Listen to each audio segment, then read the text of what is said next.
Arquivo Guaíba. Apresentação: Marcelo Salzano.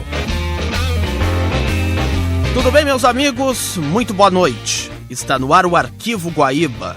Hoje, domingo, dia 26 de outubro. Vamos falar sobre Pedro Carneiro Pereira, dito por muitos o maior narrador da história do Rio Grande do Sul. Na terça-feira, dia 21, completou 52 anos do seu falecimento. Um trágico acidente no autódromo de Tarumã lhe tirou a vida e o piloto Ivan Iglesias também veio a falecer. Vamos relembrar alguns momentos da sua trajetória marcante.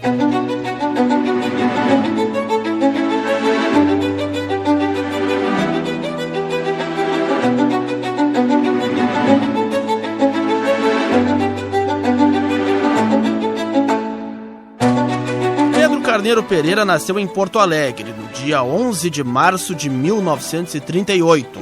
Na Rádio Guaíba começou a sua trajetória em 1961, sendo a voz de diversas coberturas inesquecíveis. Em Copas do Mundo, narrou o tricampeonato da seleção brasileira no México. Vamos a 21 de junho de 1970. Brasil 4, Itália 1. O Brasil responde, bola com o Rivelino, consultamos o relógio. 17 minutos de luta na etapa inicial. 0 para o Brasil, 0 para a Itália. Sensacional decisão da Copa do Mundo. Everaldo para Tução ao lado da grande área italiana. Vai tentar bater a Rossato. Rossato em cima de Tução batendo contra a linha de fundo, cruzou, cortou de cabeça, tira, mandando a bola pela linha de lado, Belmonte. Boa jogada individual de Tução, tentando cruzamento, mas a defesa da Itália alta e conseguiu tirar a bola da grande área. Rede brasileira dos esportes, atirou Tução para Rivelino. Rivelino atirou para a boca do Pelé, cabeçou.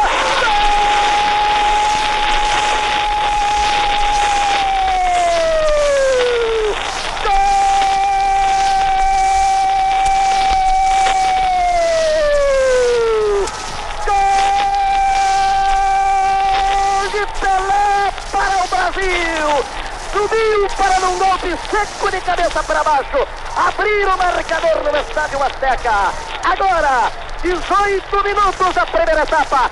Brasil 1, Itália 0, Belmonte. A cruzada foi perfeita. Bertini não estava perto. Deixou o Pelé. Ele pulou, cumprimentou de cabeça, fazendo 1-0 sensacional para o Brasil, Pelé. Ele tirou, bateu no adversário, rebote para Pelé, tentou a penetração na grande área, atenção, tentou o drible para o meio, afasta de qualquer maneira, tira para o meio de campo, rebote de bola ainda para Everaldo. Pelé estava patinando, tentando ajeitar o arremesso contra o gol de Albertossi. Everaldo para Piazza trancando a jogada pela intermediária, mudando para Brito de cabeça para Clodoaldo, tinha um jogador atrás, Bonicem entrou livre, atenção, aparece Brito para cortar, saiu Félix, ficou riba, tirou, gol da Itália!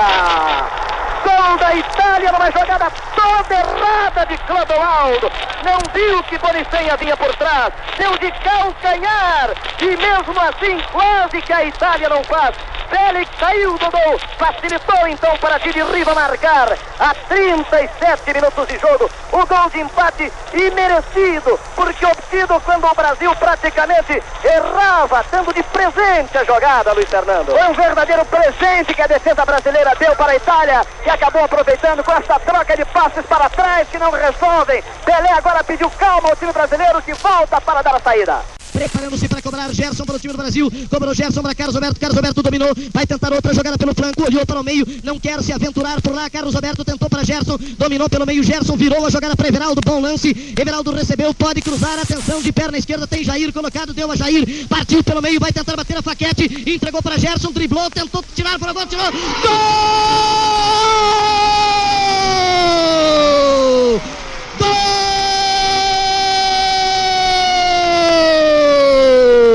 Notável gol de Gerson, de fora da área, uma bomba para o canto, driblando dois adversários primeiro. 21 minutos de jogo, Brasil 2, Itália 1, Belmonte. É um gol sensacional de Gerson, ele que havia iniciado a jogada, observou o adiantamento do arqueiro, atirou lá no canto. 2-1 para o Brasil, estamos na frente, Pedro. pela cobrança para o time do Brasil, por intermédio de Gerson. O tempo vai passando, consultamos o relógio. 25 minutos de jogo da etapa complementar.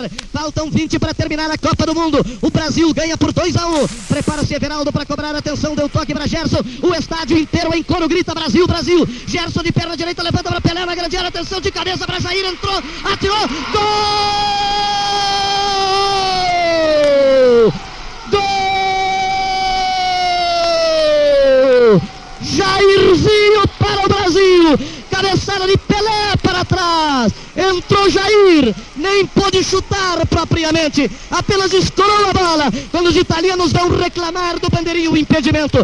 De fato, me pareceu um pouco duvidosa a posição de Pelé quando partiu a jogada na sua direção pelo alto. Piazza tranca, recua para Clodoaldo. Clodoaldo, Pelé. Pelé está retardado, mandando para Gerson. A troca de passes ali é sempre perigosa. Clodoaldo bate 1, bate 2, bate 3. Uma notável jogada de Clodoaldo, bate 4 jogadores italianos. Prendendo a bola Clodoaldo, abrindo a Rivelino. Rivelino tentando o lançamento na frente. Lançou uma bola para Jair. Jair está pela ponta esquerda, dominou. Quer bater a Paquete, bateu. Adiantou para Pelé na linha da grande área. Olhou para Carlos Alberto, rolou. Pode bombardear, atenção, atirou. Gol! Gol! Brasil! Tricampeão mundial de futebol! Pelé rolou para Carlos Alberto, entrou na corrida e bombardeou, sem chance de defesa para Albertossi. Brasil! Brasil! Tricampeão mundial de futebol! Agora não há mais nada! Agora ninguém mais nos tira, Gilles Rimet. Carlos Alberto, a 41 minutos e meio. Brasil 4, Itália 1. É a goleada no Estádio Azteca.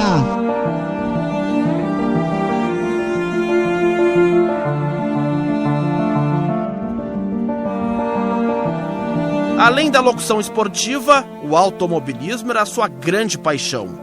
Em uma transmissão histórica no dia 11 de fevereiro de 1973, Pedrinho transmitiu ao lado de Armindo Antônio Ranzolin e João Carlos Belmonte a primeira corrida de Fórmula 1 realizada no Brasil. No Autódromo de Interlagos, Emerson Fittipaldi venceu a corrida com a sua Lotus. Placa de 1 minuto, os carros começam a arrancar. Vamos ter a Brasil de Fórmula 1. Atenção, Brasil! Rádio Guaíba de Porto Alegre no Autódromo de Interlagos. O momento de intensa expectativa. Atenção! Os carros vão se movimentar primeiro lentamente, percorrendo 100 metros e depois acelerando para a largada. Emerson Fittipaldi se coloca em movimento, Ronnie Peterson acelera também. Atenção, os demais não chegam. Emerson vai dando arrancadas, vão alinhando os carros. Atenção, alinharam, ainda não foi baixada a bandeira. Os carros acelerando bem à nossa frente. Avança Redazzoli, já tentando se infiltrar, vai tentar.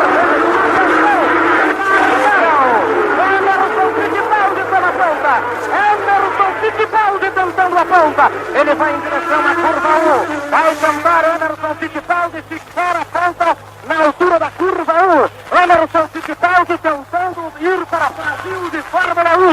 No retão, Emerson Fittipaldi disparando, tentando manter a ponta do Grande Prêmio do Brasil. Ter também em segundo lugar o brasileiro José Carlos Fátio Moco, de excelente largada. Atenção, os carros já estão na curva número 3, agora na curva 4, aproximando-se da ferradura. Os carros estando à frente, Emerson Fittipaldi em segundo. Vamos ver quem é que vem em segundo.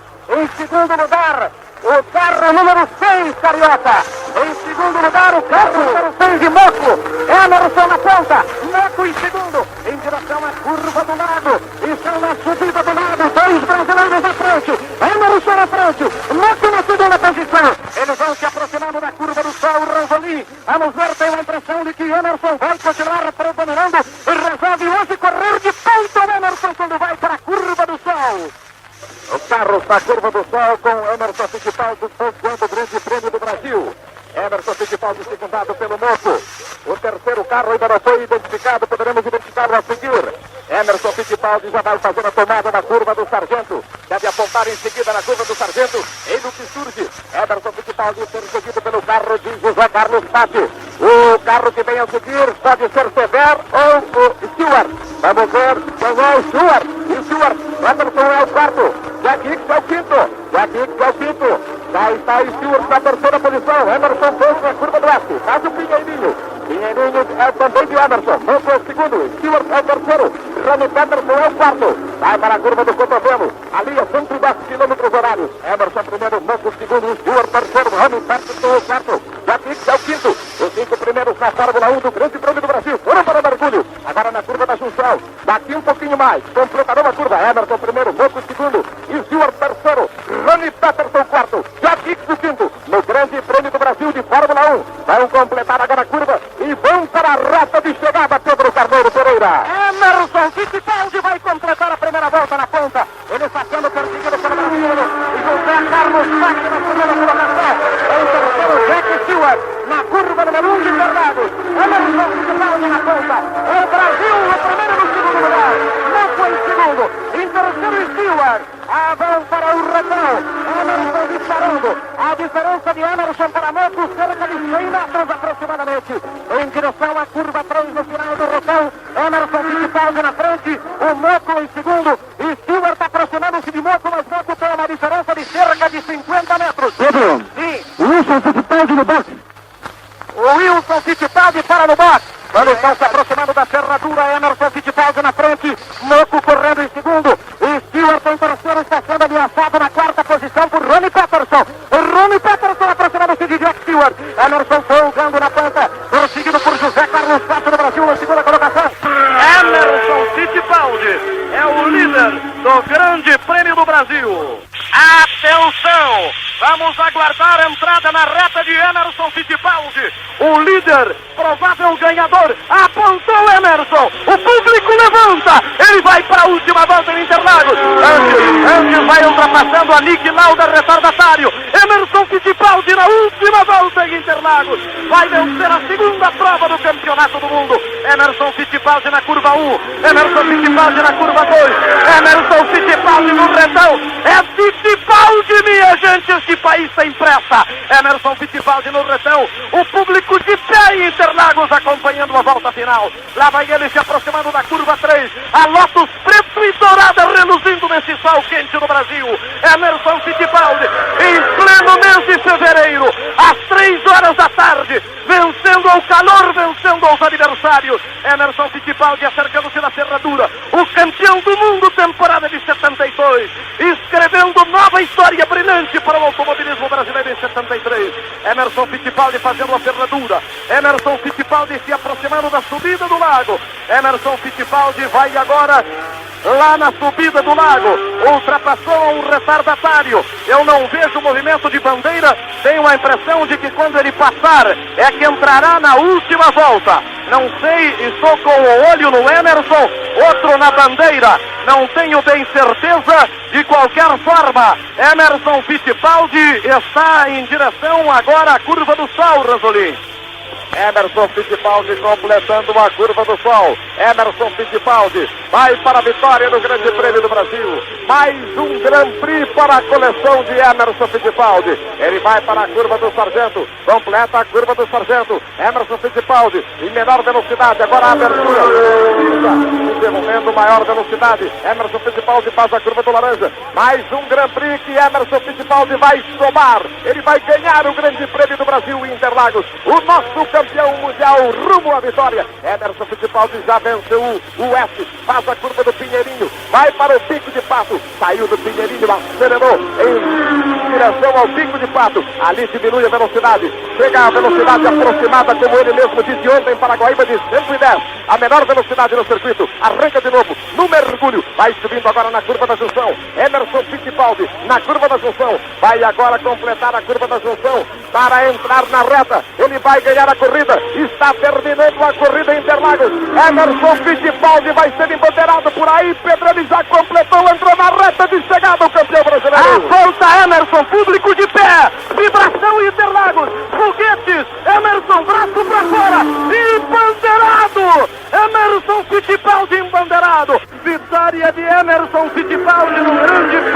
Brasil, embandeirado com 17 segundos de diferença sobre Jack Stewart.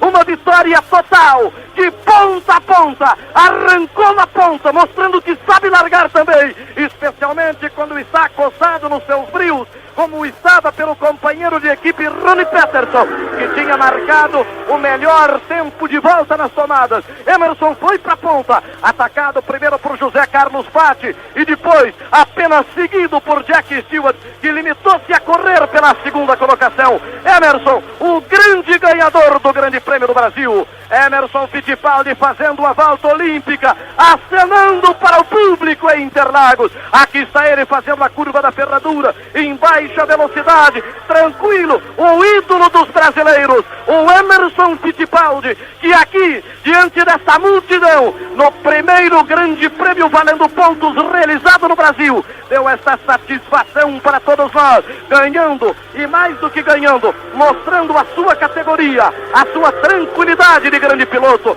Lá vai ele pela reta oposta, Ranzolin, vai fazer a curva do sol, é a volta olímpica do nosso campeão. Eu chamo, quando passar aqui, o terceiro colocado, Dennis Hulme, Ranzolin. É a volta da vitória do campeão mundial, do brasileiro campeão Emerson Fittipaldi. Atenção, Ranzolin, embandeirado Dennis Hulme, o terceiro colocado no Grande Prêmio do Brasil. Acenos para Emerson Fittipaldi aqui pelo miolo. O público todo de pé em Interlagos. Milhares e milhares de pessoas, milhares e milhares de acenos para Emerson Fittipaldi. Que a sua vitória aqui, Emerson, se repita nos outros autódromos no mundo todo nesta temporada de 1973. É o Brasil com o seu campeão mundial, Emerson Fittipaldi, com mais uma vitória. Ele vai para o mergulho, vai para a curva da junção. O Brasil venceu mais uma. Emerson Fittipaldi já tem 18 pontos em duas provas do Campeonato Mundial de 1973. Cobertura completa da Guaíba, com sua equipe aqui em Interlagos, em São Paulo, desde sexta-feira, desde os primeiros treinos oficiais. Emerson Fittipaldi completa a sua volta da vitória. Aí vai o campeão, Pedro. Um espetáculo indescritível, eu olhar para a arquibancada e ver milhares de bandeiras, acenos do público. A Maria Helena está bem aqui à minha frente, esperando o seu marido campeão. Aqui está ele, Emerson, abana para o público, vai parando o seu carro. Colin Chapman é o primeiro a abraçar Emerson Fittipaldi. Ele nem pôde ainda tirar o capacete. Está ali Colin Chapman, o diretor da equipe, que hoje deve ter se convencido definitivamente que esse é um piloto fora de série. Bom, há muitos. Fora de série é ele, com cabeça, com calma, com tranquilidade.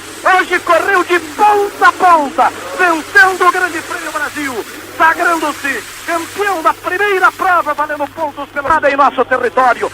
Já sem capacete, Emerson Fittipaldi abraça os seus mecânicos. Está ali também Maria Helena, a Maria Helena com seu chapéu escuro tradicional. Emerson Fittipaldi abraçando os mecânicos, vibrando, sorrindo de satisfação. Toma água agora, estou me alcançando uma garrafa d'água. Ele está tomando numa garrafa azul um pouco de água para refrescar a garganta, que esteve seca durante a corrida. Lá está ele beijando a sua esposa, Emerson Fittipaldi, extraordinário vencedor do Grande Prêmio do Brasil.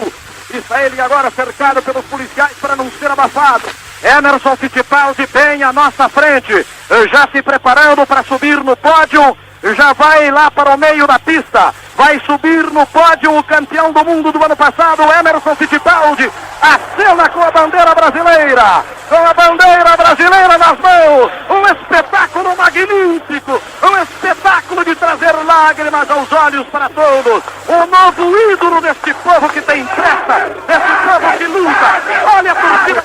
Aí vai a Maria Helena levando água para o campeão mundial. Ô Maria Helena, a Maria Helena pode falar pra gente, que grande emoção, agora você pode falar tranquilamente. Agora eu posso, você sabe o que é? Eu não quis ser mal educada. Antes, pediram o que eu achava, eu não queria falar nada, a gente sempre acha um pouquinho mais forte.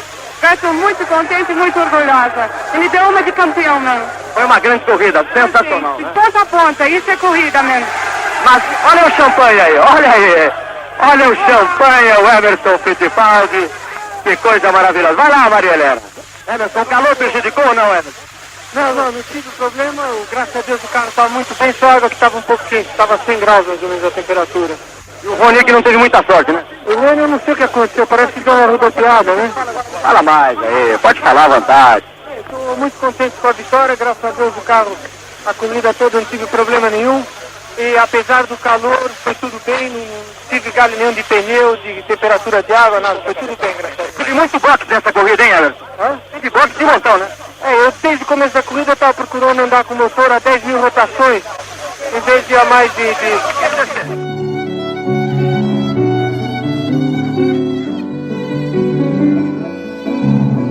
No dia 14 de outubro de 1973, Pedro Carneiro Pereira narrou seu último jogo pela Rádio Guaíba. Grêmio 3, Remo 0, no Estádio Olímpico, em confronto válido pelo Campeonato Brasileiro. Confira o terceiro gol de Carlinhos e trechos daquela transmissão.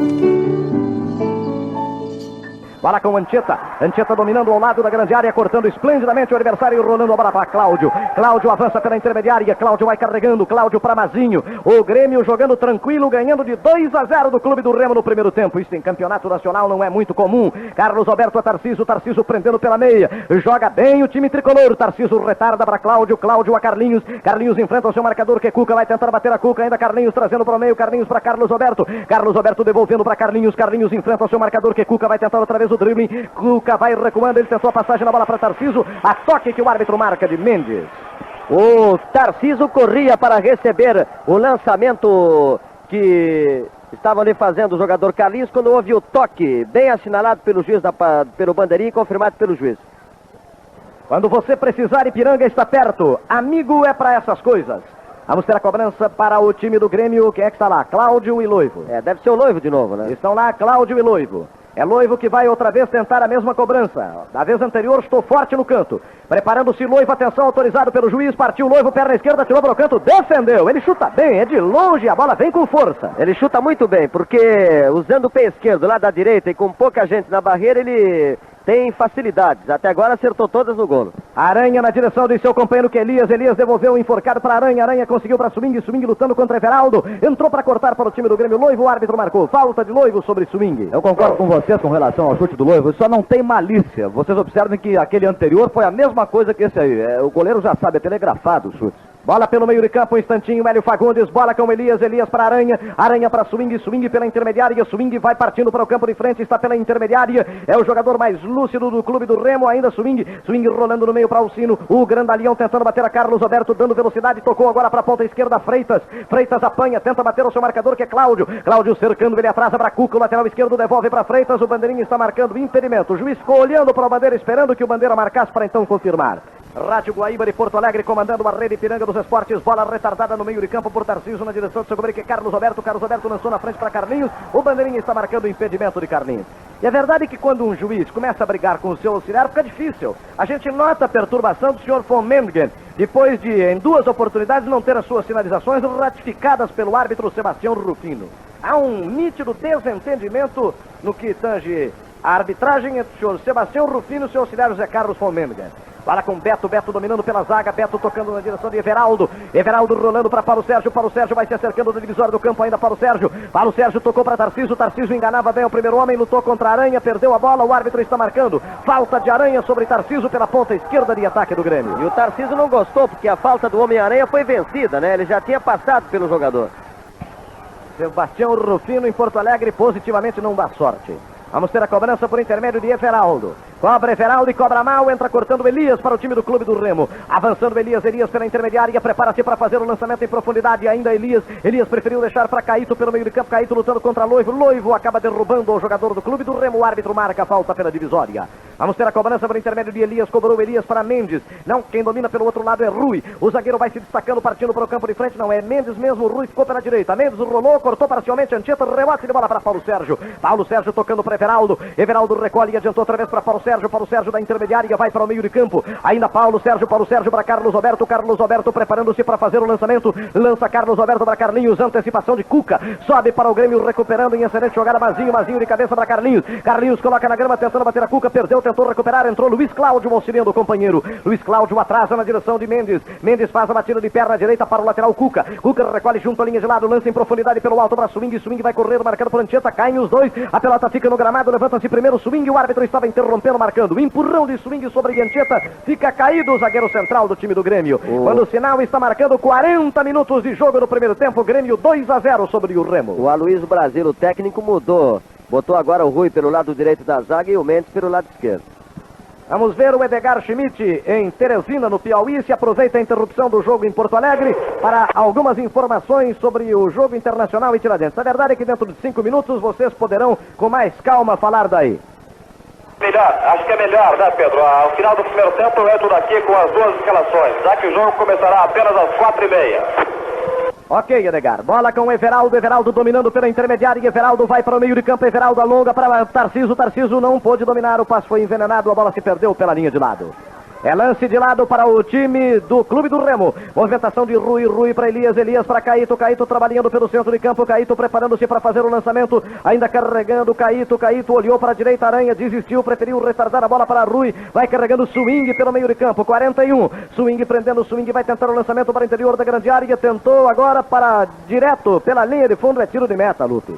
E o Picasso fica aquecendo sozinho porque está tendo muito pouco trabalho nessa partida. Desta vez o Swing, numa das poucas oportunidades do Remo, experimentou um chute de fora da área, mas completamente torto, longe da meta de Picasso. Lançamento feito em profundidade para Tarciso. O bandeirinha está marcando impedimento e o árbitro confirma. Acho que botaram o Ruim de ponta direita agora, hein? O Luiz Cláudio, número 10. Para não tirar do time, botaram de ponta direita. Não joga nada esse número 10. Bola com Elias. Elias está pela intermediária. Elias fazendo o lançamento na direção de Caíto. Caíto prende, marcado por Paulo Sérgio, tentando fugir da marcação de Paulo Sérgio. Ainda Caíto trabalhando. Caíto tentando fazer o lançamento em profundidade para o Sino. Sobe e corta de cabeça Anchieta. Anchieta para Carlos Roberto. Carlos Roberto prendendo. Carlos Roberto adiantando para Loivo. Loivo recolhe. Vai embora Loivo. Loivo acercando-se do meio de campo. Agora tendo velocidade, batendo a Caíto, tentando rolar para Everaldo. Foi atingido na perna esquerda o jogador Loivo. Fica sentindo a perna direita. Aliás, bola dominada na zaga por Aranha. Aranha para Luiz Cláudio. 42. Luiz Cláudio vai para a divisória do campo, o preferido do Lauro, chegando até a divisória do gramado, ainda o número 10, dando toque de perna esquerda atrás na direção do Elias. Elias prende, Elias avança, vai chegando até a intermediária, ainda carregando o Elias. Elias deu para Caíto, Caíto prende, o time do Clube do Remo tocando a bola pelo meio de campo, passe agora para o Sino. Loivo cai de novo, já estava machucado, agora parece que se machuca definitivamente, pelo menos de forma a provocar a intervenção do departamento médico. Bom, em menos de 2 minutos, 2 batidas na perna. O Loivo desse jeito vai ter que acabar saindo mesmo, embora ele caia com muita facilidade, dessa vez parece que foi atingido. Olha, o Mazinho estava deitando e rolando nessa partida para cima do Luiz Cláudio, número 10. O Mazinho pela direita do Grêmio e o Luiz Cláudio pela meia esquerda do Remo. Só reclamando, fazendo gesto, o número 10 não joga nada.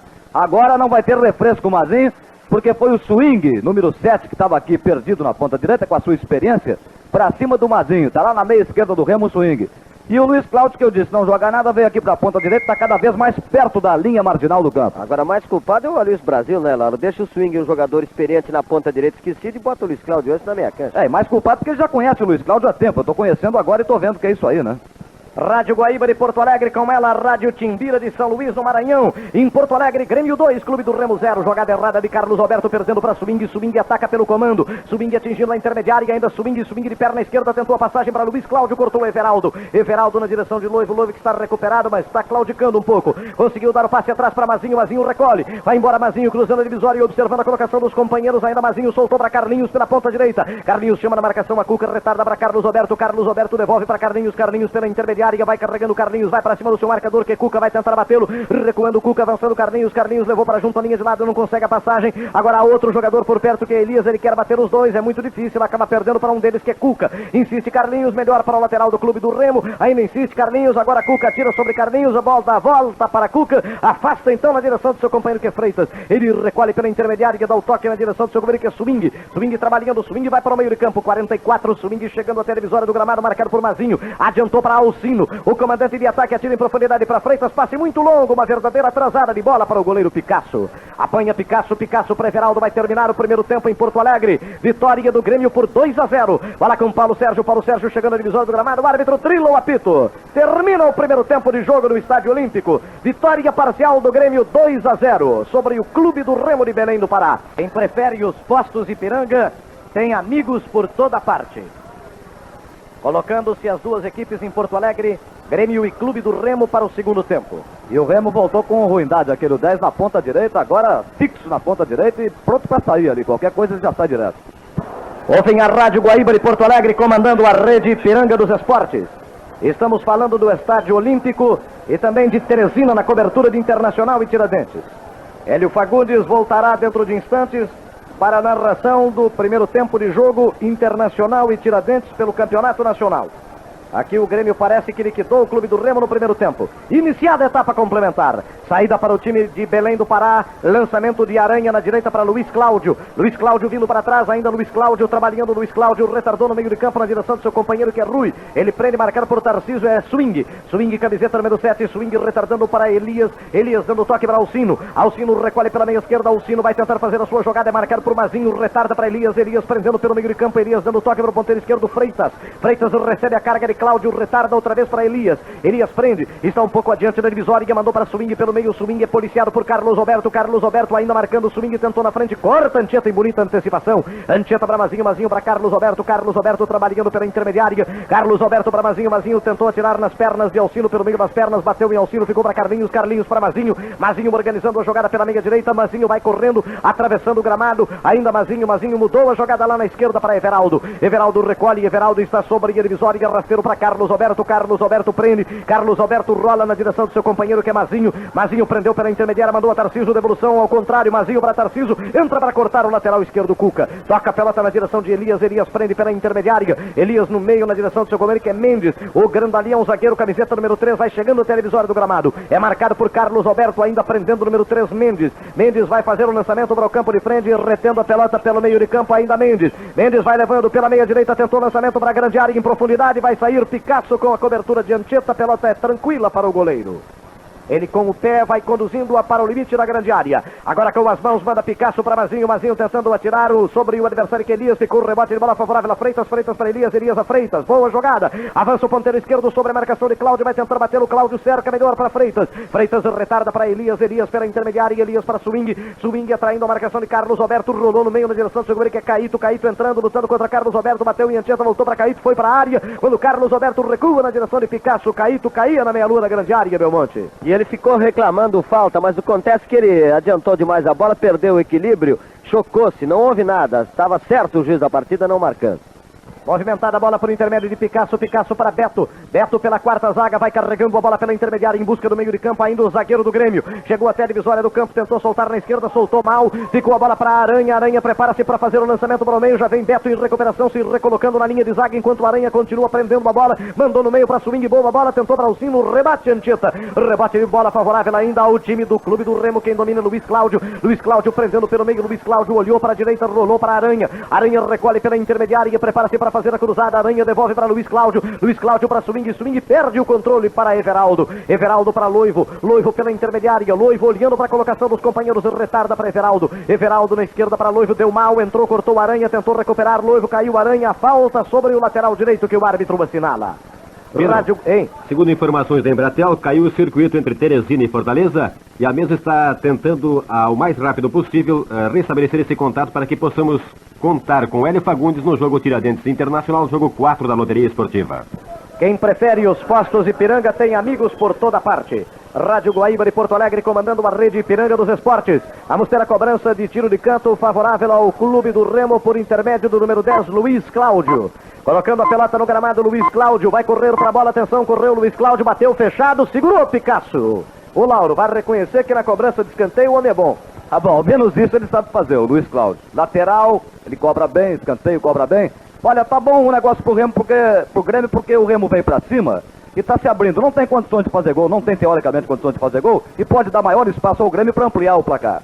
com a Guaíba Rádio Timbiras de São Luís do Maranhão. Prepara-se Cláudio para mandar para o campo de frente, levanta Cláudio para Tarcísio, quer dominar, não consegue, estende a perna, fica sentido, não houve nada. A bola é dominada por Mendes, Mendes adianta na direção do seu companheiro que é Caíto, Caíto prendendo pelo meio do terreno, Caíto vai fazer o lançamento para o campo de ataque, ainda Caíto lançou em profundidade para Alcino, cobertura de Beto, Alcino conseguiu recuperar a posse da bola, mas perdeu para Loivo, ainda recupera Alcino trazendo pelo meio, Alcino prendendo perna esquerda, tentando o lançamento para Freitas, bonita a bola, mas o bandeirinha está marcando, impedimento de Freitas que fica reclamando. Loteria. Fala. Jogo 6 no Presidente Vargas, Fortaleza 1, Nacional 0 em Fernando de Ipiranga. Quem prefere os postos Ipiranga tem amigos por toda parte. Preparando-se Picasso para movimentar, movimentou Picasso para Cláudio, Cláudio devolvendo para o goleiro Picasso. Picasso com a bola dentro da grande área. Pode ser que não aumente o placar porque o Grêmio está desinteressado. Aí tá tocando bola, não tem pressa. Tá certo, 2-0. O campeonato nacional é longo para Chuchu. Bola com Loivo, Loivo prendendo pela meia esquerda. Loivo olhou para Everaldo, tentou a bola para Everaldo, girou bem o corpo para Everaldo. Fez jogada de atacante, chegando na linha de fundo, preparando a cruzada, levantou para a boca do gol, cresceu Carlinhos. Gol!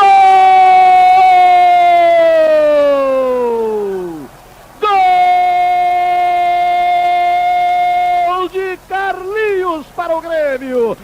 Jogada de Loivo para Everaldo, foi ao fundo de campo, cruzou como manda o figurino, entrou o ponteiro e de cabeça colocou na rede. 28 minutos de jogo no segundo tempo, Grêmio 3, Clube do Remo 0, Lupe. Um lance belíssimo, uma jogada de campeão do mundo do Everaldo com esforço, ele conseguiu dominar a bola pela ponta esquerda com a marcação do Aranha. A pelota estava quase na risca da linha de fundo, ele conseguiu fazer o cruzamento dentro da área, o Cuca tentou afastar de cabeça, errou em bola. Carlinhos com precisão, entrava pelo miolo, mandou para o fundo das redes. O arqueiro saltou, o Dico não conseguiu tocar na bola. 3-0 para o Grêmio contra o Remo. 20 de outubro de 1973. Na programação da Rádio Guaíba, o último comentário de Pedro Carneiro Pereira.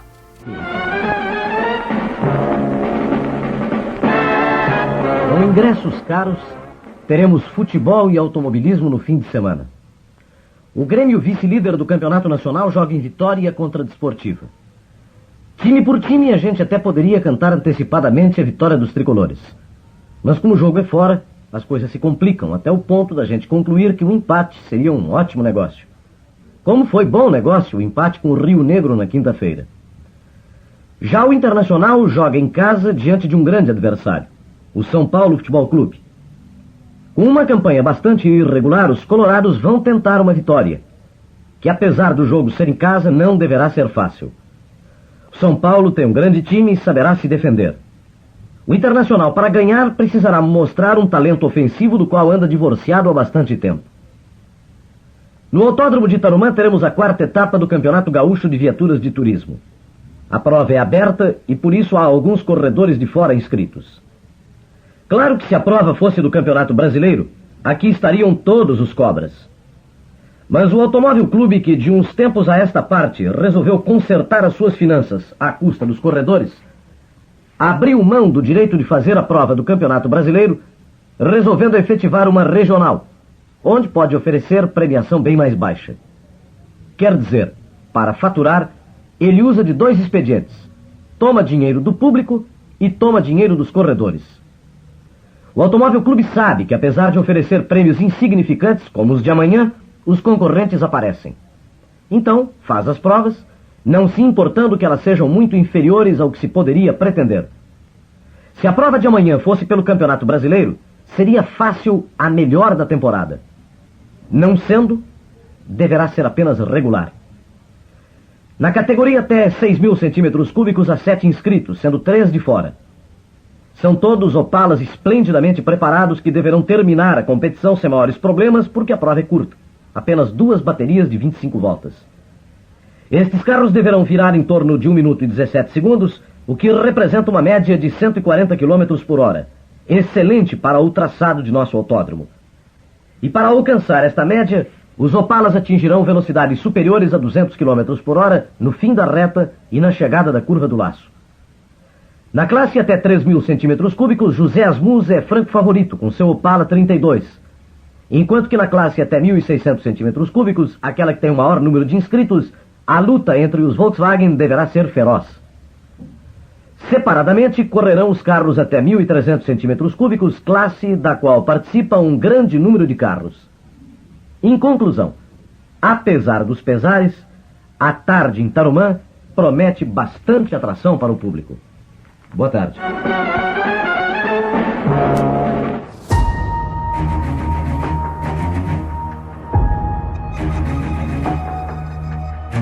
Chegamos ao fatídico 21 de outubro de 1973.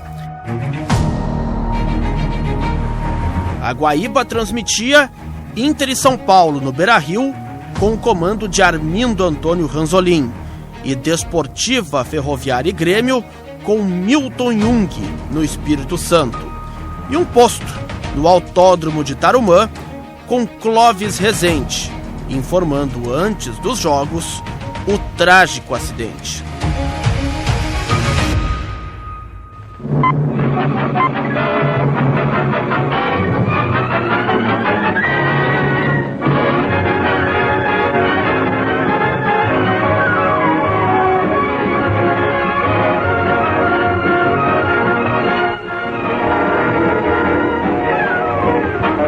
Esta característica identifica a equipe de esportes da Rádio Guaíba de Porto Alegre, no comando da grande rede Ipiranga dos Esportes, com Jornada Esportiva Ipiranga, oferecimento exclusivo de Ipiranga Produtos e Postos de Serviço.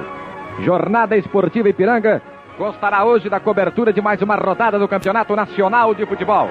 Aqui no Beira-Rio, em Porto Alegre, Internacional e São Paulo. Narração deste locutor, comentários de Rui Carlos Osterman, reportagens de João Carlos Belmonte e Lazier Martins, parte técnica confiada ao Cides Krebs, chefe de externas da Rádio Guaíba, Celso Costa e Délcio Kaiser. Em Vitória, capital do Espírito Santo, Grêmio e Desportiva Ferroviária, narração de Milton Ferretti Jung, comentários Lauro Quadros, reportagens Lupe Martins, assistência técnica de José Krebs. Em Tarumã, Clóvis Rezende, Alfredo Carioca Oliveira e Elton Jäger estarão acompanhando as provas desta tarde pelo Campeonato Gaúcho de Turismo. Assistência técnica de Luiz Pirré, João Henrique Lopes, recepção na frequência modulada Hélio Custódio. Nos estúdios, informações do plantão Antônio Augusto com a equipe de retaguarda, integrada ainda por Luiz Carlos Oliveira e Félix Valente. Na central técnica, comando de Miguel Giuseppe, mesa de som Geraldino Midiarte, transmissores Gil Araújo, comando técnico Bruno Steiger, supervisão técnica engenheiro Homero Carlos Simon, direção geral de esportes Pedro Carneiro Pereira. Em nome da equipe técnica e da equipe de esportes da Guaíba, muito boa tarde, senhoras e senhores ouvintes.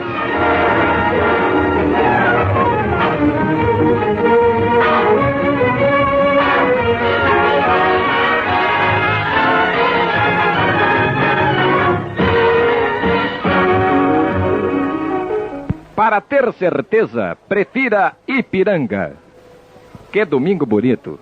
Um belíssimo sol, não há uma nuvem no céu, um céu azul, um pouco de nebulosidade, temperatura agradável, no sol chega até a temperatura estar um pouco elevada.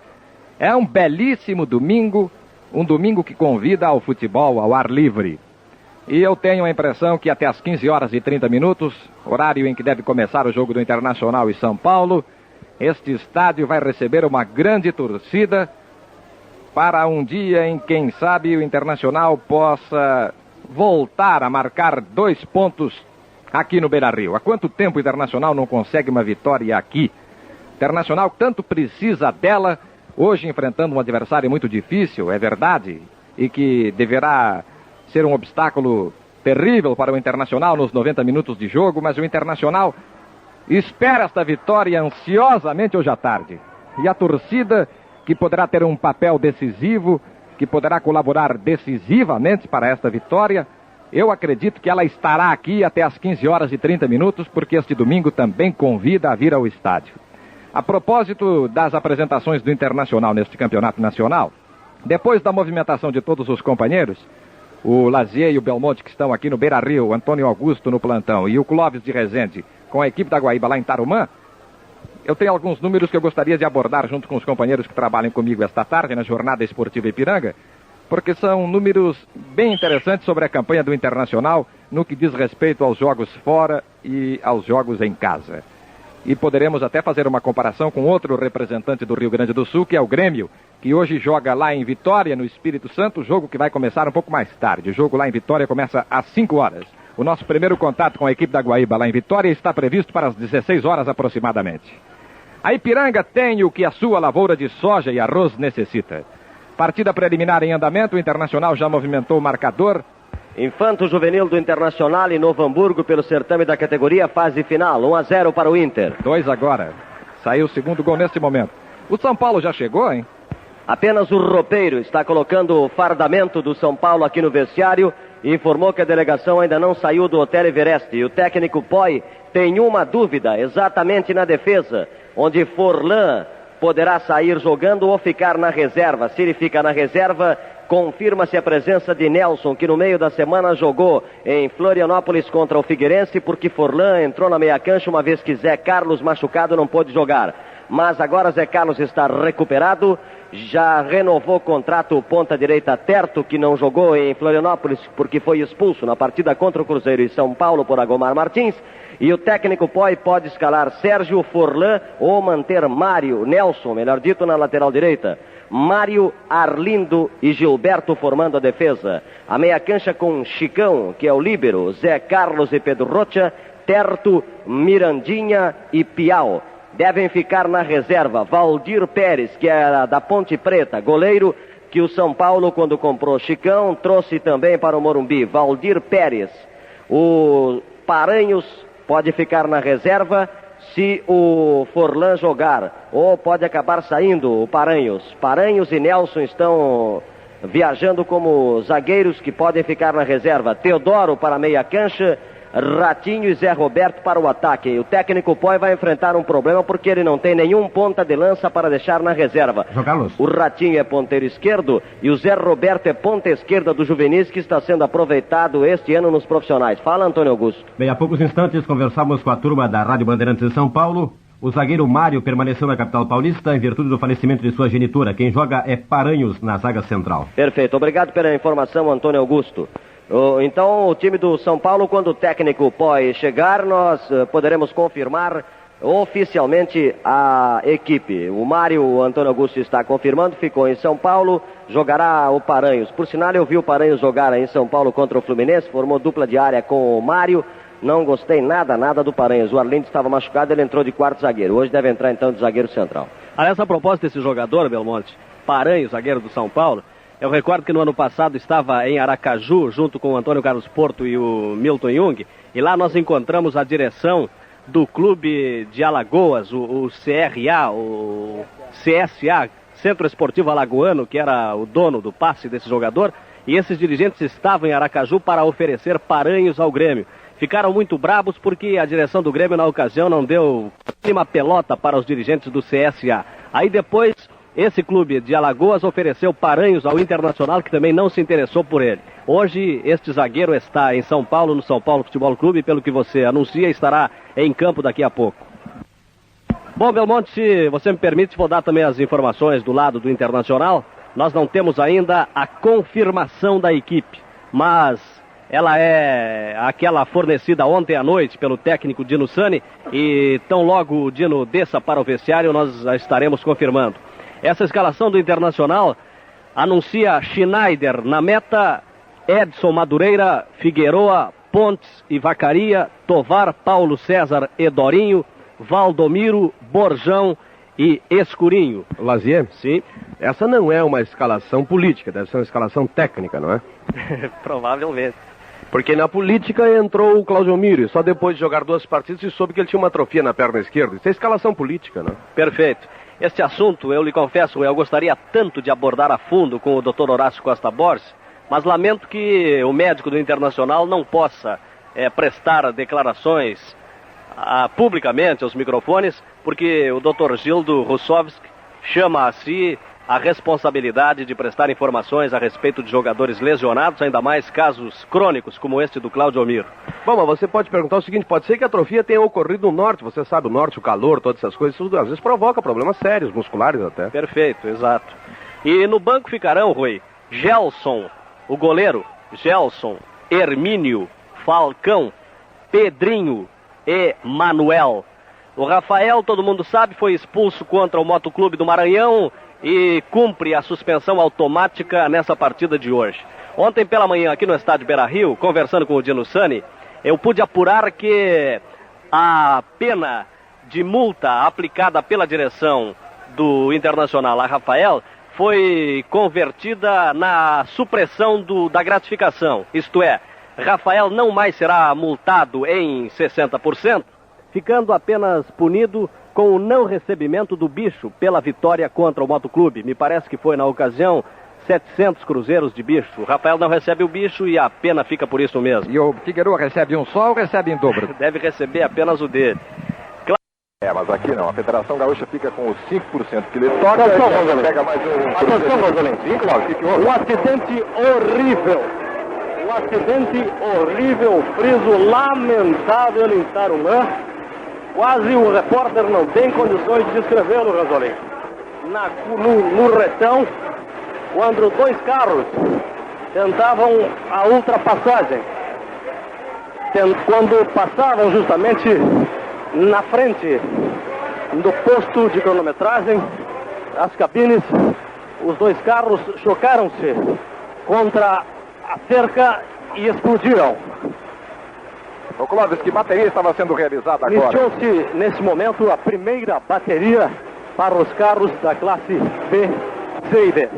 Neste momento eu tenho a infeliz oportunidade de presenciar um segundo lamentável acidente em Tarumã. O primeiro com aquele piloto falecido.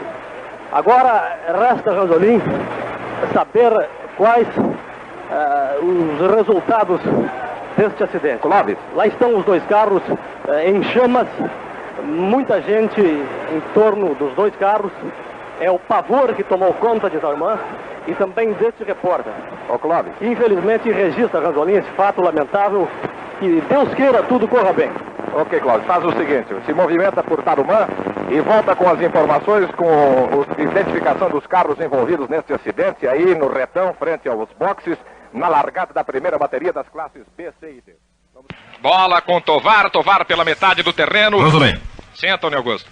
Atenção, a Rádio Guaíba lamenta informar que hoje à tarde, quando se realizava a primeira bateria da prova para carros de turismo, ocorreu um sério acidente envolvendo 2 carros. Do acidente, resultaram mortos os pilotos Nelson Iglesias e Pedro Carneiro Pereira, titular de esportes da Rádio Guaíba. Bem, esse tipo de informação nós não estávamos preparados para receber. O Pedrinho corre há tanto tempo, morre tanta gente nos autódromos, mas nós sempre imaginamos que com o Pedrinho isso não aconteceria. Confesso para os ouvintes da Rádio Guaíba que não há a menor condição para que nosso trabalho prossiga. A partir desse momento, o Departamento de Esportes da Rádio Guaíba hoje vai encerrar as suas atividades. Nós não transmitiremos o jogo do Internacional em São Paulo, nem o jogo do Grêmio contra a Desportiva Ferroviária. Vamos colocar um ponto final na participação do Departamento de Esportes da Rádio Guaíba nesta jornada esportiva Ipiranga e nesta transmissão aqui do Beira-Rio. Emissoras brasileiras de ondas médias e curtas da Rádio Guaíba de Porto Alegre.